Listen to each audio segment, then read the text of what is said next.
A governess is a woman, probably young, but not necessarily, could be middle-aged, who lives with a family and is responsible for the teaching of the girls. So that could be anywhere from a 5-year-old up to an 18-year-old. She may also educate boys up until about the age of 8, at which point they would go away to school. The governess could be teaching anything from very basic stuff like the 3 R's, reading, writing, arithmetic, right up to really quite complex subjects, French, Italian, piano playing, use of the globes, which we know is geography really, algebra. Governesses who taught older girls were responsible for training them up in what were called accomplishments. Now these are the kinds of skills that girls were assumed to need once they entered the middle class marriage market. So that might include things like speaking French, playing the piano, deportment, walking around with a book on your head so that you have a straight spine, dance even, that kind of basket of accomplishments and skills that make you ready to find a husband. But it wasn't just that governesses taught. They were also responsible for their charges' moral education. They often superintended children's prayers at night time. They heard them reading from the Bible. They were constantly inculcating sort of normal moral truths about not lying, not pinching your sibling, being grateful for everything, being kind to your parents. So it was a difficult kind of job. I mean, on the one hand, you're teaching girls in effect how to show off. On the other hand, you're also trying to teach them how to be good Christian women. And it's a very, very complicated role. And it's no wonder that an awful lot of governesses found it an immense strain.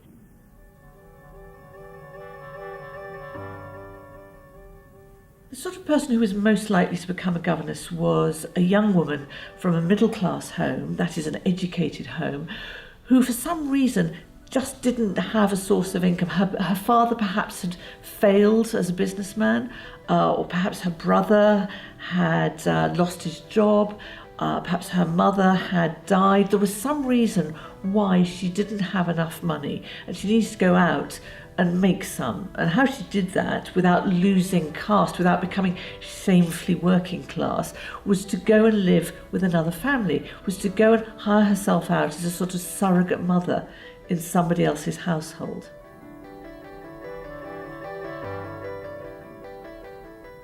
You've got a newly affluent middle class. They want to ape the kind of ways of living of the aristocracy. And one way they can do that is by hiring a more or less genteel woman to raise their daughters. So employing a governess becomes a kind of mark of status. It's kind of conspicuous consumption. It says, look, I can afford to employ a woman, a genteel young woman, to teach my children.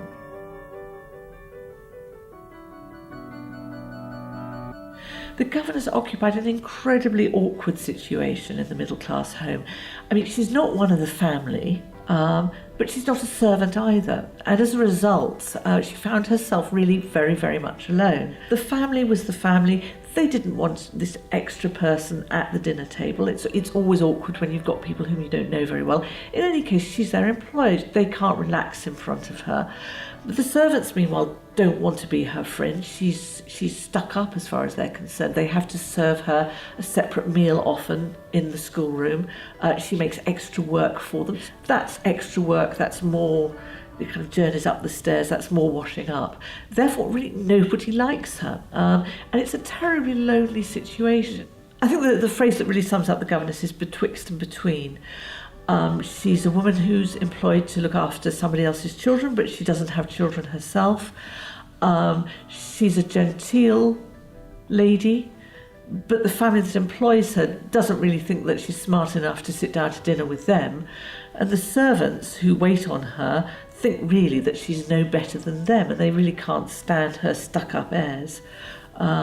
She's supposed to dress appropriately, which means elegantly, but she doesn't actually have enough money, really, to get her boots repaired or to get her gloves cleaned. I mean, she's in the middle of a kind of lot of tensions, and living them out must have been an incredibly uncomfortable situation in which to be.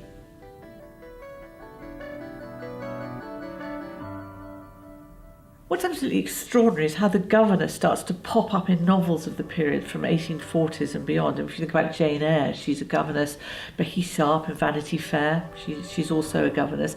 I think the point is that novels in the 19th century need as their central figure a young person who's going out to make their way in the world, and they need to have no parents looking after them, no kind friends watching that they don't go wrong.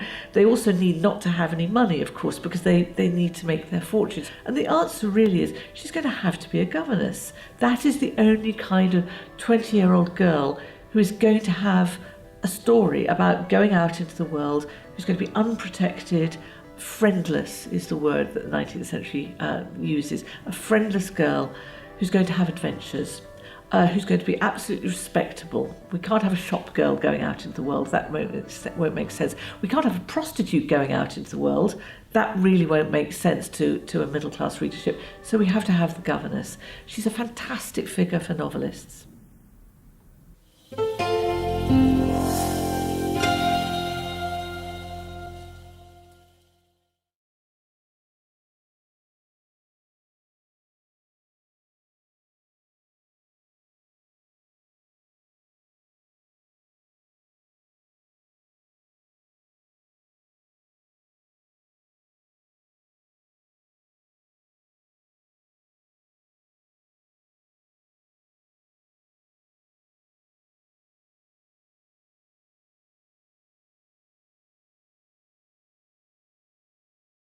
The assessment objectives AO1 to AO4 remain the same across all papers.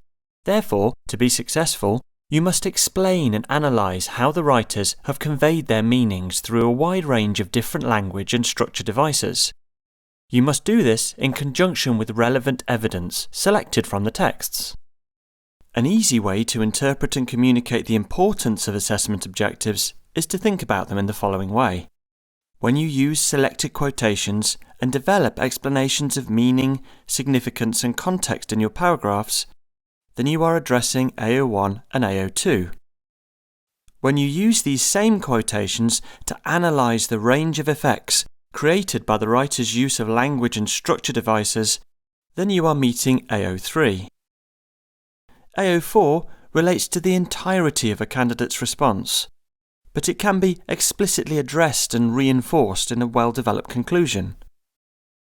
Each paper or text studied presents different opportunities for you to satisfy all 4 assessment objectives. The examiner expects candidates to include slightly different things in their responses to prose, poetry, drama, and unseen texts. This is because prose, poetry, and drama are written very differently and communicate layers of meanings in different ways. In poetry, you have a wide range of structural devices to draw upon, which are absent in prose. In drama, you can consider and discuss the use of stagecraft in your responses. In prose, the narrative style is an important element that can differ to what is used in drama and poetry texts. You must be aware of this to investigate and practice how to comment upon the writer's use of different devices to create a variety of effects across the set texts you are studying. Let's focus on AO1 more explicitly and think about what counts and what does not count as detailed knowledge of the content of literary texts in prose. Perhaps it would be helpful to begin with what does not count. This will help ensure that you avoid any slips, trips or falls in your responses. As a general rule, always remember that you are studying literature and writing literature essays, not historical, scientific or geographical ones. Lengthy personal interpretations of how the themes and messages of the text that are apparent in our modern world or in the past should be avoided. These ideas do not match the assessment objectives and are not included in the mark scheme. If you include such comments, then you are wasting words and time in the examination.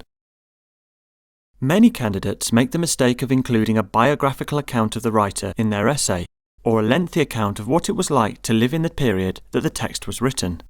Details of events or circumstances in a writer's life that are directly significant to the text can be briefly included in the introduction and conclusion, but only when the text revolves around such a highly personal and specific event. Often, this is more applicable in poetry than prose. So what counts as detailed knowledge of the content of literary texts in prose? In your responses, you should show an in-depth knowledge of the text by explaining meanings and their significance in relation to this list. Contexts from AO2 should also be remembered. This list should be commented upon in terms of the context of the question. In other words, what the question is asking the learners to focus on, and the context of where they come in the novel itself. Which part of the text is being considered, and how does that part relate to the whole of the story? The word contexts is also important as it reminds you that you must respond to the text by showing an awareness of the writer's intended meanings. You should also have a detailed knowledge of the messages and ideas the writer is conveying in relation to the text as a whole, and in relation to different parts of it too. So how can you satisfy AO1 in your essay responses while observing a relevant focus that will also meet AO2? It sounds difficult, but it really isn't. You can do this in a number of ways, starting with the introduction of your response. Here is how you can make an introduction effective.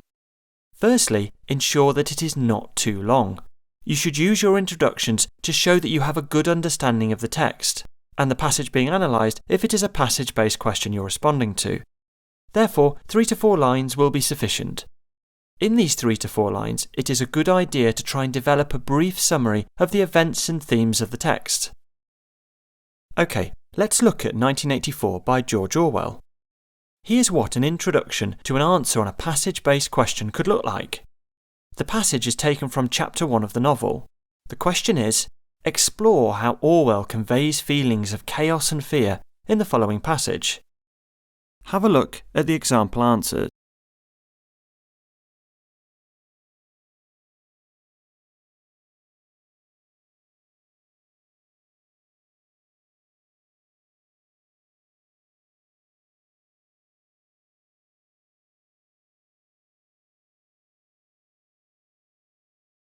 Let's think about how you can satisfy AO1 in the main body of the essay response. It is important that you maintain a high quality of explanations throughout your responses and support your ideas with relevant evidence to exemplify and support your ideas. After all, the full AO1 includes supported by reference to the text. However, selecting relevant evidence can often be difficult. To help you achieve this, let's look at these questions and use them as a checklist. Do you understand what the quotation means? Does the quotation help you answer the question?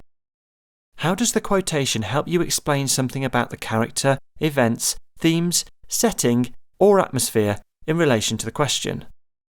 And does the quotation contain interesting vocabulary choices and/or imagery that will help me explore the different effects the writer has created? You have 45 minutes to respond to the prose question, and you should aim to use at least 6 or 7 quotations from the whole text to answer the essay question. Make sure these are phrases or sentences rather than words. You have selected evidence to answer the essay question, so what does a supported explanation of meaning and content look like? Here is an example. It is in response to the same passage and question you considered for the introduction. To what extent do you think this response satisfies AO1 and AO2?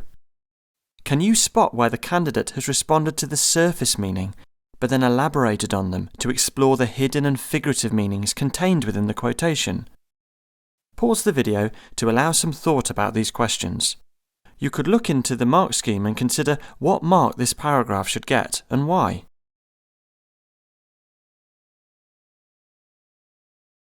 If you refer to the mark scheme, you will note that the paragraph merits a level 8 mark, as it incorporates well-selected reference to the text skillfully, the quotation contains what seems like a straightforward description, but in actual fact you know that these images are metaphorical to how Winston feels at the start of the text. It also demonstrates detailed knowledge of the text.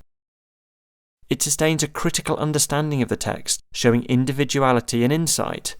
The candidate shows an understanding of the surface and hidden figurative meanings of the quotation by explaining the significance of the events and setting. It responds sensitively and in considerable detail to the way the writer achieves his effects. The candidate explores how the writer's use of language creates effects on the reader by discussing character, setting, and atmosphere. It sustains personal and evaluative engagement with the task and text, the candidate evaluates ideas in relation to the essay question and supports ideas with detailed reasons. Using example paragraphs like this in conjunction with the mark scheme can be a very useful activity. You can evaluate the strengths and weaknesses of responses so that you know how to demonstrate a detailed knowledge and support ideas with references from the text. It can also help you understand how to meet other assessment objectives. For example, if you understand the difference between a level 4, a level 6 and a level 8 response, and explain why, then you will have a good understanding of what you must do.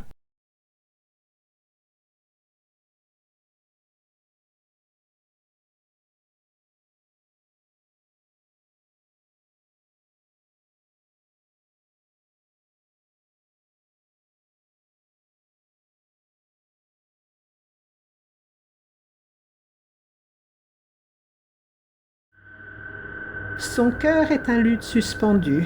Sitôt qu'on le touche, il résonne. Wow, I thought I was taking literature in English. This is from the start of Poe's The Fall of the House of Usher, and there is a complexity of meanings. In fact, all of the prose text in the set text list for Cambridge IGCSE Literature in English, Paper 1, communicate meanings, on different levels, in different ways, and at different stages of your narratives. This is more obvious in Poe's opening epigraph than it is in any of the other texts. It means that you must translate the meaning from another language.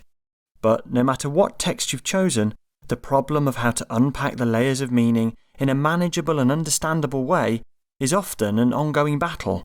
However, it is a battle you must win, as assessment and Objective 2 requires you to understand the meanings of literary texts and their context and explore text beyond the surface meanings to show deeper awareness of ideas and attitudes. Perhaps a good way of thinking about surface meanings and other meanings is to recall Lewis Carroll's Alice in Wonderland. Before Alice goes through the rabbit hole and discovers a world of reality and meaning she never imagined existed, all she knew was the regular, everyday surface meaning of her existence. Her eyes and mind were never exposed to the layers of hidden meaning that existed beyond this. It is like Alice, before she plunges through the rabbit hole, when you read a text for the first time, as your mind tends to focus on the narrative events, the surface meanings, rather than the writer's hidden, implied and figurative meanings. So, what does this require you to do in your essay responses? The assessment objective AO2 mentions surface meaning, therefore it is important that you know what it is, understand what other types of meaning there are, and know how to comment upon the effects that they create. A good starting point in this would be to explore the word meanings. How can there be more than one meaning to a text? What is the surface meaning of a text? What other types of meanings are there, for example hidden, implied, figurative? How is a text able to communicate more than one meaning? Here's a way of looking at the two layers of meaning to help consolidate ideas. For surface meanings, think about narrative, how the characters think and behave, the relationships between characters, the themes of the text, and the settings.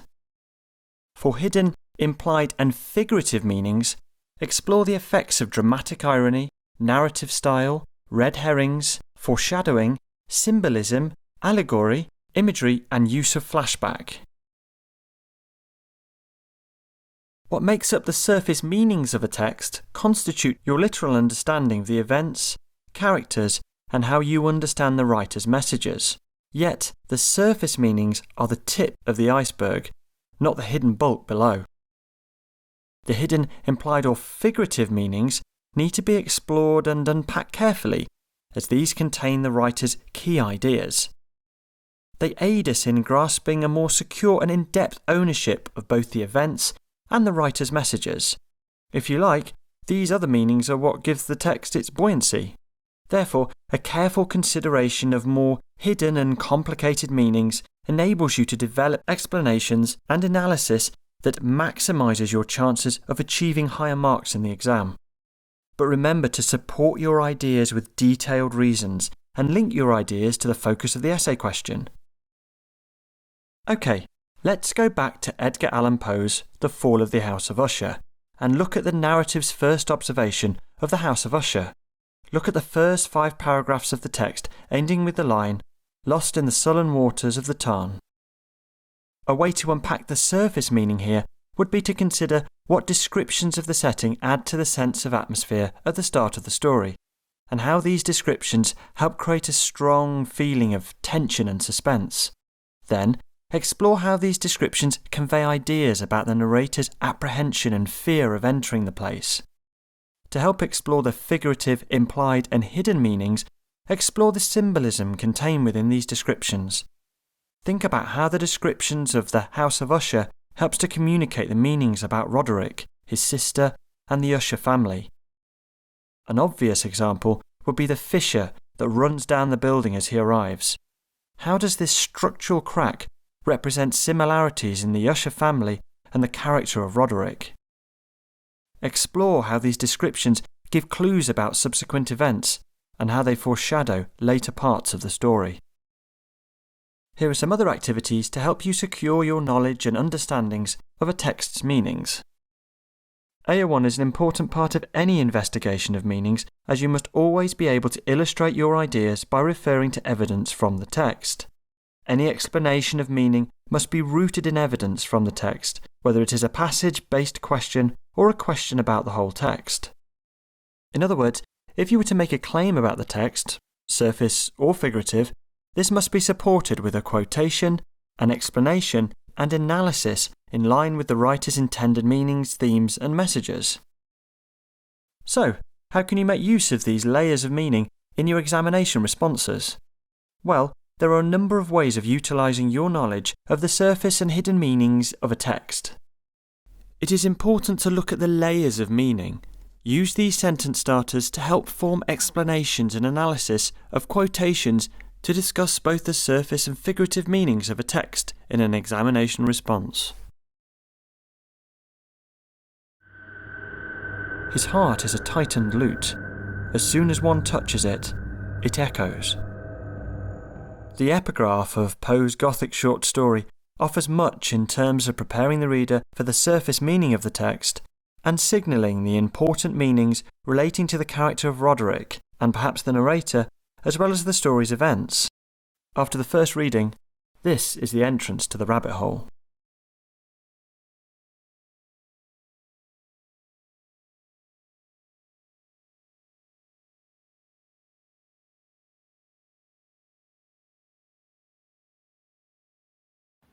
The aim of this video is to give you and your learners a breakdown of how Assessment Objective 3 is assessed.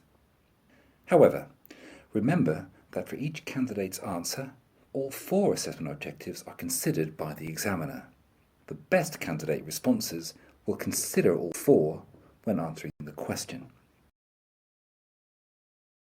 Prose, Assessment Objective 3. Recognise and appreciate ways in which writers use language, structure and form to create and shape meanings and effects. Think of a movie you know and enjoy, perhaps one you've watched more than once. Now, think of a part in that movie that makes you feel happy, or sad, or frightened. Now think about how and why that scene makes you feel happy, sad, or frightened.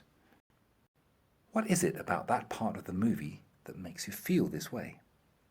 What has the director done to evoke that emotion in you? You will probably have concluded that the feeling you experience when you watch that particular scene is brought about by the use of sound, dialogue, setting, events, lighting, and character behaviour and relationships, and of course special effects. While watching a film, each of these things act upon us and stir our emotions and thoughts in relation to what is happening on screen. These are the tools that are used to engage the audience and tell the story. So, what has all this got to do with responding to prose texts? Well, when we read a text, the writer manipulates our emotions and thoughts in relation to the events that are unfolding. Instead of using the audio and visual tools, writers use a range of language and structural devices to create effects upon us. The effects of these language and structure devices affect how we feel towards and understand the meanings of a text, the significance of settings, the senses of atmosphere created, and the development of characters and their relationships. In terms of the mark scheme, we need to fulfill Assessment Objective 3 along with Assessment Objectives 1, 2 and 4. That means we must recognize and appreciate ways in which writers use language, structure and form to create and shape meanings and effects. What does it mean really? Basically, to satisfy this assessment objective, we must focus on analysing how the writer's use of language and structure devices make the reader feel about events, characters, relationships between characters, settings, and the senses of atmosphere created. Here is a list of some of the language and structures devices writers use in order to affect our feeling and thoughts as they tell their stories. In order to maximize our marks, we should always try to select quotations that allow us to discuss the effects of these things when responding to the examination questions. If we use quotations which contain relevant and effective language devices, then our explanations and analysis of them should also be relevant and effective. Let's have a look at a passage from Charlotte Bronte's Jane Eyre to see if we can begin to identify suitable quotations that could help us answer the following question. How does Bronte develop Jane Eyre's isolation and fear in the following passage? The passage is taken from chapter 2, from daylight began to forsake the red room, to the key turned, Bessie and Abbot entered. Let's look at how Bronte creates effects upon the reader through her use of language.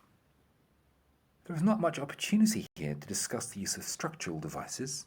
However, the fact that Bronte chose to begin the story when Jane was young and mistreated by her cousins and her aunt, Mrs. Reed, is significant. The story would have a different effect, and so would our feelings of empathy with Jane had the story begun when Jane was in her 20s. Therefore, how Bronte begins the story in Jane's youth to secure a deep emotional bond between the reader and this character is worthy of a brief structural point, perhaps in a short paragraph after your introduction. Let's see if we can include that a bit later on when we consider how we can go about developing our written responses to this passage-based question. Let's try and select quotations from this passage that will help us answer this question. What to think about when selecting quotations from the text? Do I understand what the quotation means? Does the quotation help me answer the question? How does the quotation help me to explain something about character, events, themes, settings, and or atmosphere in relation to the question? Does the quotation contain interesting vocabulary choices and or imagery that will help me explore the different effects the writer has created? Here are some quotations that are very central to the passage. Did you select any of these? It is okay if you did not, as there is always a range of evidence available for you to choose. However, some of the evidence available is better than others. If you use the criteria on how to select effective quotations, then you will have at least one of these. Consider these quotations in relation to the ones you've selected and the criteria we used for selecting quotations. Remember, you do not get any marks for retelling the story. Some of these quotations are quite large and too long to include in an essay. After all, we don't want to waste words in the 45 minutes we have to respond to the essay question during the examination. So, instead of quoting each long sentence, you could choose to use parts of the quotation. For example, you could just use the phrases highlighted in bold. In this way, we will be able to keep our writing very specific and focus in on commenting upon the effect created by Bronte's use of language. However, what would this paragraph look like? Here's an example of what such a response could look like. Take a moment to read this carefully with your mark schemes. What are the strengths and weaknesses of this paragraph? Try to use a mixture of your own comments and comments from the mark scheme as you answer this question. Not all of your paragraphs have to be this long. The length of your paragraphs will always depend on the length of the quotation you are using. This is an example of a way you could respond to satisfy our assessment objectives in detail, but remain concise and focused without wasting words. So, how does this response satisfy assessment objective 3? Let's take a look at these highlighted parts. In these parts, you can see that the candidate has, in yellow, recognized ways in which the writer has used language to create and shape meanings and effects. In green, appreciated how the writer has used language to create and shape meanings and effects. In pink, recognized ways in which the writer has used structure to create and shape meanings and effects. In blue, appreciated how the writer has used structure to create and shape meanings and effects. The introductory sentence is an explanation and helps satisfy assessment objective 1 and assessment objective 2 more than it does assessment objective 3. In addition, the whole paragraph communicates a sensitive and informed personal response of the writer's intended meanings and ideas, thus satisfying assessment objective 4.2.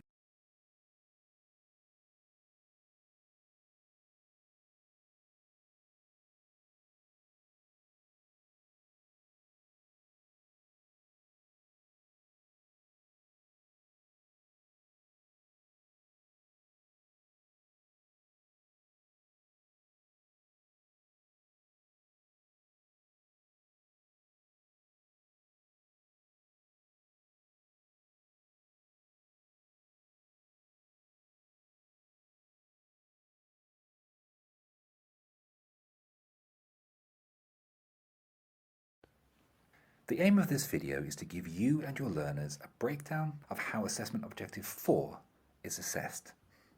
However, remember that for each candidate's answer, all 4 assessment objectives are considered by the examiner. The best candidate responses will consider all 4 when answering a question.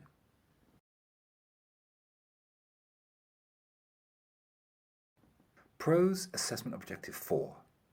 Communicate a sensitive and informed personal response to literary texts. A sensitive personal response.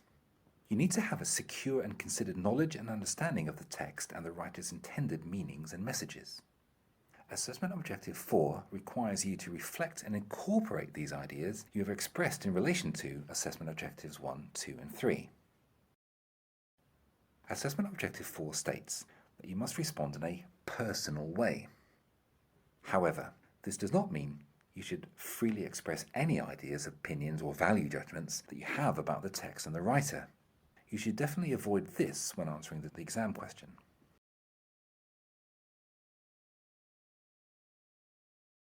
You should not comment on how well a writer has written a text, how well they have conveyed a theme, how they could have improved the text, how they should have ended the novel, and why we thought the text was boring. Comments that include ideas like this are just a waste of time and words. So, how should you structure and communicate an effective and sensitive personal response that fulfills assessment objective 4? Think back to what you've considered about assessments objectives 1, 2, and 3. What should you look out for when selecting your quotations? What are the key things to respond to when you are developing explanations of quotations, assessment objectives 1 and 2? And what aspects of the text did you identify that you had to respond to when developing our analysis of quotations? You may wish to pause the video here to think about this. Here are some lists to remind you of what we identified in your responses to assessment objectives 1, 2, and 3. How to select quotations. Aspects of the text to focus on when explaining the meaning and context of our quotations. Language devices to focus on when analysing how the reader is made to feel about events, characters, themes, and settings. Now that you have reminded yourself about what you must do to cover assessment objectives 1, 2, and 3, what do you think the areas of our sensitive personal response should be? What aspects of the text do you respond to in order to express your assessment objective 4 personal response? So, what have we concluded? Hopefully, this list reflects some of the focus of your discussions. These are the aspects of the text that you are most concerned about in relation to all of our assessment objectives. You should select quotations that are to do with these things, assessment objective 1. You should develop explanations about these things, assessment objectives 1 and 2. You should analyse how the writer's use of language and structure makes the reader feel about these things, assessment objective 3. What constitutes a sensitive personal response is actually your whole response. It is your response to the writer's ideas and messages. It's your response to how the writer has created effects through his or her language devices and structure devices. It is how you develop your response and answer the essay question. Context matters. Don't be the camera, see the whole picture. Respond to what you know about the writer's intended meanings and messages. It is very important to remember that you must show an appreciation and evaluation of the writer's intended meanings in your essay responses. You must not just make up your own ideas and apply them to the text. Every explanation or point of analysis that you offer should be identifiable in the quotation you have used. All of your ideas must be linked to the text and evidenced there. Do not make things up. Rely on what you've learnt in lessons about the meanings of the text and the writer's messages. Remember to link your ideas to the focus of the essay question. Let's look at the conclusion of your essay. What is the purpose of a conclusion? To begin with, your conclusions should not simply be a repetition of the ideas you have presented in the main body of your essay. You can use your conclusion to express an explicit, sensitive personal response to the key messages and themes covered in the passage or the whole text that we are analysing. You must develop a personal response in relation to one or more of the things on this list. Try to use your personal response in your conclusion to relate the ideas of the text to your own personal experiences and how you understand such messages in relation to how you see the world. This will help show ownership of the writer's messages and themes and satisfy assessment objective 4 in an effective way. Let's look at an example of a conclusion. This is a response to the passage and essay question we looked at in our video on assessment objective 1, taken from George Orwell's 1984. Here is a reminder of the question that was attached to that passage-based question. Read this conclusion carefully. To what extent do you think it works as a conclusion, satisfies assessment objective 4, satisfies the other assessment objectives? Pause the video here to think about these things. Here is why we think it is an effective conclusion. The first sentence summarizes the sensitive personal response expressed in the main body of the essay. These two sentences also directly answer the essay question. The personal response in sentences 3, 4, and 5 identify key themes of the passage that are relevant to the essay question. The personal response relates the key themes and writer's messages to how the candidate views contemporary global events. The ideas in the candidate's personal response relates to the ideas in the essay question. It could have been improved if it had been shorter. Remember, in this paper, you were not given marks for creating effects in your use of language. Instead, You gain marks for discussing the range of effects created by the writer's use of language and structure. Avoid repetition of ideas you expressed in the main body of your essay. Keep your personal opinion focused and related to the focus of the essay question. Your conclusion should be 5 or 6 lines long in total.